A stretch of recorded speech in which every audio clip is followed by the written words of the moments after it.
இது news first prime time sunrise. வணக்கம். நீங்கள் இணைந்து கொள்வது நியூஸ் ஃபர்ஸ்டின் காலை நேர பிரதான செய்தியுடன். இன்று 4ஆம் திகதி ஜூலை மாதம் 2016ஆம் ஆண்டு திங்கட்கிழமை மலர்ந்திருக்கும் இந்த புதிய நாள் உங்கள் அனைவருக்கும் சந்தோஷமான நாளாக அமைவதற்கு நியூஸ் ஃபர்ஸ்டின் வாழ்த்துக்கள். நியூஸ் ஃபர்ஸ்டின் பிரதான செய்திகளுடன் இணைந்து கொள்ளும் நான் சிசரகுமார் பிரசாந்த் ராஜ். விரிவான செய்திகளுக்கு செல்லும் முன்னர் முதலில் இன்றைய தலைப்புச் செய்திகள். அரசு வைத்தியர்கள் தொழிற்சங்க நடவடிக்கையில் ஈடுபடுவதற்கு தீர்மானம். மத்திய வங்கியின் புதிய ஆளுநராக கலாநிதி இந்திரஜித் குமாரசுவாமி இன்று பதவியேற்க உள்ளார். பக்தாத்தில் நடத்தப்பட்ட 2 கார்குண்டு தாக்குதல்களில் 125 பேர் பலி.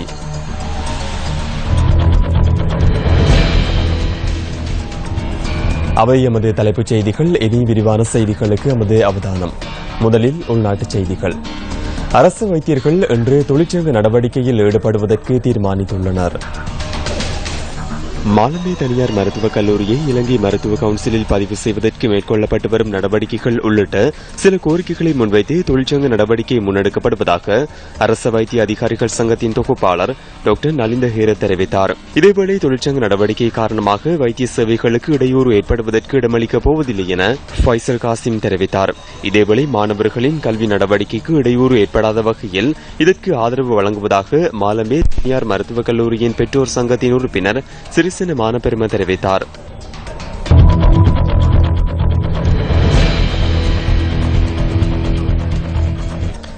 பங்களாதேஷில் IS தாக்குதலுக்கு இலக்கான டாக்கா உணவகத்தில் பணிய கைதிகளாக வைக்கப்பட்டிருந்த இலங்கையர்கள் இருவரும் தொடர்ந்தும் வைத்தியசாலையில் சிகிச்சை பெற்று வருவதாக பங்களாதேஷுக்கான இலங்கை உயர்ஸ்தானிகர் ஆலயம் தெரிவித்துள்ளது.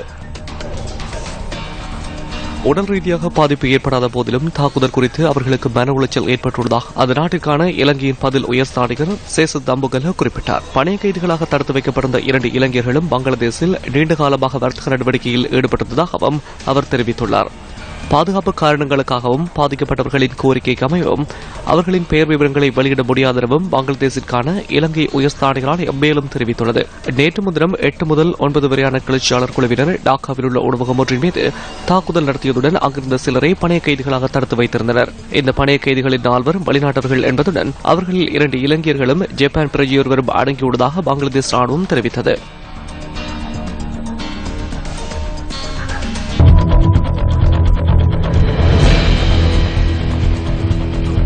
மத்திய வங்கியின் புதிய ஆளுநராக ஜனாதிபதியினால் நியமிக்கப்பட்ட பொருளியல் நிபுணரான கலாநிதி இந்திரஜித் குமாரசுவாமி இன்று பதவியேற்க உள்ளார்.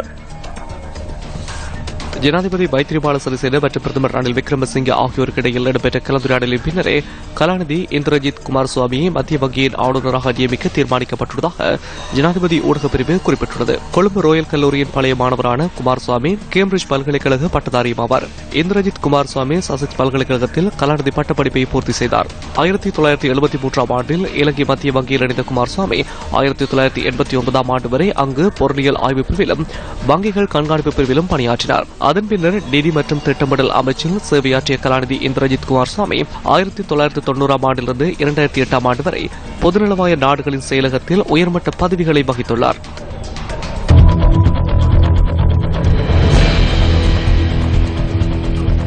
பேராதனை பல்கலைக்கழகத்தின் பொறியியல் பீடத்தில் ஏற்பட்ட தீ சம்பவம் தொடர்பில் விசாரணைகள் முன்னெடுக்கப்பட்டு வருகின்றன.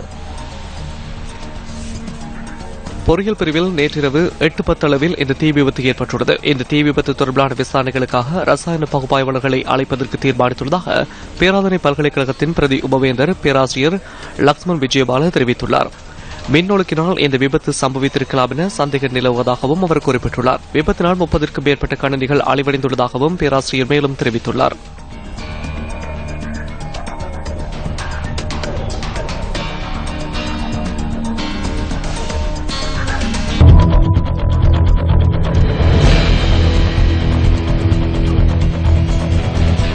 நாட்டின் சில பகுதிகளில் மழை பெய்யக்கூடிய சாத்தியம் நிலவுவதாக வளிமண்டலவியல் திணைக்களம் எதிர்ப்பு கூறியுள்ளது.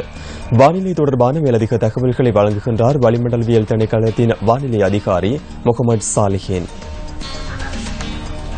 மத்திய சப்ரகமுக மேல் மற்றும் தென் மாகாணங்களில் இடைக்கிடையே மழை பெய்யக்கூடும். கிழக்கு ஊவா மற்றும் வடமத்திய மாகாணங்களில் பிற்பகல் 2 மணிக்கு பின்னர் மழை அல்லது இடியுடன் கூடிய மழை பெய்யக்கூடும். இடியுடன் கூடிய மழை பெய்கின்ற வேளைகளில் தற்காலிகமாக பலத்த காற்று வீசக்கூடும். மின்னல் தாக்கங்களினால் ஏற்படக்கூடிய பாதிப்புகளை தவிர்க்கும் பொருட்டு பொதுமக்கள் அவதானத்துடன் செயற்படுமாறு கேட்டுக் கொள்ளப்படுகின்றனர். கடல் பிராந்தியங்களை பொறுத்தவரையில் கொழும்பு தொடக்கம் காலி ஊடாக மாத்துறை வரையான கரையோரத்துக்கு அப்பாலுள்ள கடல் பிரதேசங்களில் சிறிதளவு மழை பெய்யக்கூடும். காற்று மணித்தியாலத்துக்கு 30 முதல் 40 கிலோமீட்டர் வேகத்தில் மேற்கு அல்லது தென்மேற்கு திசையில் இருந்து வீசும். புத்தளம் தொடக்கம் மன்னார் ஊடாக காங்கேசன்துறை வரையான, அத்துடன் பொத்துவில் தொடக்கம் அம்மாந்தோட்டை ஊடாக மாத்துறை வரையான கடல் பிராந்தியங்களில் காற்றின் வேகமானது அடிக்கடி மணித்தியாலத்துக்கு 50 கிலோமீட்டரிலும் அதிகரித்த வேகத்தில் வீசக்கூடும். இவ்வாறான சந்தர்ப்பங்களில் குறிப்பிட்ட கடல் பிரதேசங்கள் சற்று கொந்தளிப்பான நிலையில் காணப்படும்.